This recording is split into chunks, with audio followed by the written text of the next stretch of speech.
Have you ever found yourself mid-argument with your partner, paused for a split second? I sound exactly like my parents? Or maybe you haven't noticed that no matter who you date, the exact same story plays out. Emotional distance, fear of conflict, or constantly walking on eggshells just to keep the peace. Here is a truth most of us were never taught. We don't just inherit our family's eyes, we inherit their unhealed relationship patterns. We enter adulthood carrying an invisible blueprint that dictates how we love, how we fight, and what we tolerate. But if you're tired of repeating mistakes you swore you'd never make, take a deep breath. You are not broken. You're just running outdated software. Today, we're breaking down how to rewrite that script for good. To change a pattern, we have to understand where it started. As children, we are constantly observing our primary caregivers. Before we ever go on a first date, our brain is asking three core questions. Is emotional expression safe here? How do adults handle disagreement? What do I have to do to be worthy of love? If you grew up around explosive arguments, your brain might register open communication as dangerous. If love in your home felt conditional, you might grow up to become an anxious overgiver who equates setting boundaries with being abandoned. We rarely choose what is good for us. We choose what feels familiar. To our nervous system, familiar equals safe, even when it's painful.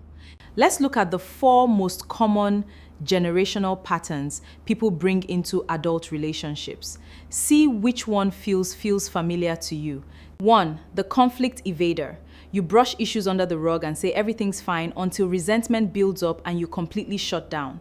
2. The hyper-independent. You learned early on that adults couldn't be relied on, so now you keep partners at arm's length. Your motto is, if I don't count on anyone, no one can let me down. 3. The chronic fixer. You manage your partner's emotions, sacrifice your own needs, and feel responsible for holding the whole relationship together. 4. The reactive defender. Any feedback feels like a personal attack, so you instantly go on the defensive instead of listening.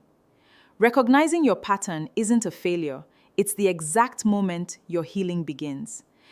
So, how do we practically break these habits when they feel like second nature? Here is your 4-step blueprint. When you feel triggered, pause before responding. Take one deep breath and remind yourself, this is a memory from my past trying to manage my present. Ask yourself, is this my reaction to my partner right now, or am I reacting to how my parents treated me? Separating past pain from present reality takes away the trigger's power. Instead of just stopping bad habits, decide what a healthy response looks like. Treated me? Separating past pain from present reality takes away the trigger's power.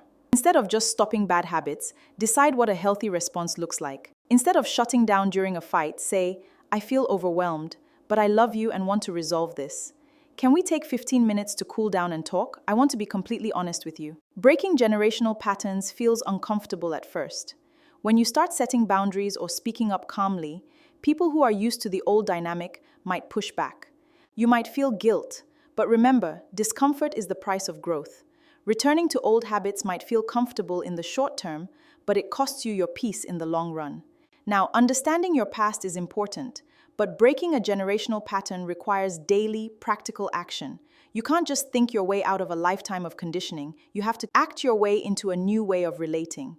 Here are 3 daily micro-habits that will rewire your brain and nervous system so you stop falling back into old family habits. Now let's explore the daily check-in with yourself. Most of us spend all day reacting to our partner, our work, and our environment without ever asking ourselves how we actually feel. Once a day, take 2 minutes to sit quietly, put a hand on your chest, and ask, what am I holding on to right now? Are you holding on to unexpressed? Are you feeling anxious because your partner was quiet this morning? When you get in the habit of identifying your own emotions in real time, you stop projecting your past fears onto your partner at night. If you grew up in a home where showing weakness was unsafe, being open with your partner feels terrifying, but healing requires exposure. Start practicing low-stakes vulnerability. Instead of pretending you're fine when you're overwhelmed, say, I had a really hard day and I just need a hug. Instead of fixing a problem alone, ask, can you help me figure this out? Every time you share a real emotion and receive a safe, loving response from your partner, your brain deletes a little piece of the old family conditioning that told you I have to do everything alone. In toxic generational dynamics, conflict lasts for days. People give the silent treatment, hold grudges, or act like nothing happened without ever resolving the issue. Cycle breakers do something. Cycle breakers are different. They prioritize quick repair. Repair doesn't mean admitting you were wrong when you weren't. It means validating the connection above the conflict. It sounds like this. We disagree on this, but I love you, and I'm not going anywhere. Let's take a break and come back to this when we are calm. When you make repair a habit, you teach your nervous system that conflict is no longer the end of a relationship, it's just a doorway to deeper understanding.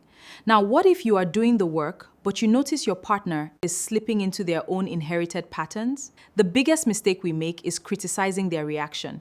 If your partner shuts down or gets defensive, pointing fingers only validates their childhood fear that conflict isn't safe. Instead, lower your voice. Create safety. Say, I can see you're feeling overwhelmed right now. I'm not here to fight you. I'm on your team.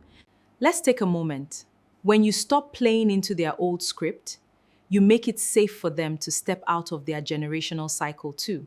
I want to be completely honest with you. Breaking generational patterns feels uncomfortable at first. When you start setting boundaries or speaking up calmly, people who are used to the old dynamic might push back. You might feel guilt. But remember, discomfort is the price of growth. Returning to old habits might feel comfortable in the short term, but it costs you your peace in the long run. Breaking generational relationship patterns is hard work, but the cycle ends with you. You are doing it, altering the emotional legacy for everyone who comes after you.